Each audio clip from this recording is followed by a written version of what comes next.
బతికినోళ్ళ మీద లేదు, చచ్చినోళ్ళ మీదనే. బతుకున్న ఇంట్లో అవ్వకు అన్నం పెట్టరు, బతుకున్న ఇంట్లో అవ్వకు అన్నం పెట్టరు, చచ్చిపోగానే పొట్టేలు నువ్వు వస్తారు. అవునా కాదా? దినాలప్పుడు చూసారా? దినాలప్పుడు చూడలేదా? బతుకున్నప్పుడు ఆమెకు అన్నం పెట్టరు, ఆయనకు అన్నం పెట్టరు. Cut cut cut cut cut కట్టమని పాపం చలన్నం, సద్దన్నం, మిగిలిపోయిన అన్నం, పాచిపోయిన అన్నం, మిగిలిపోయిన కూరలు ఇవేస్తారు.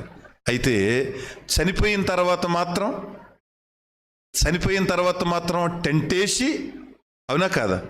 టెంటేసి పొట్టేళ్ళు తీసుకొచ్చి కోసి, మేకపోతులు కోసి, డబల్ కామేటా పెట్టి ఇక తినండి. మరి బతుకున్నప్పుడు పెడితే 10 రోజులు బతుకుతుండే కదా ఆ మనిషి.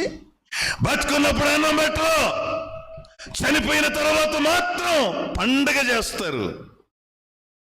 ఇది పరిసయ్యుల కథ.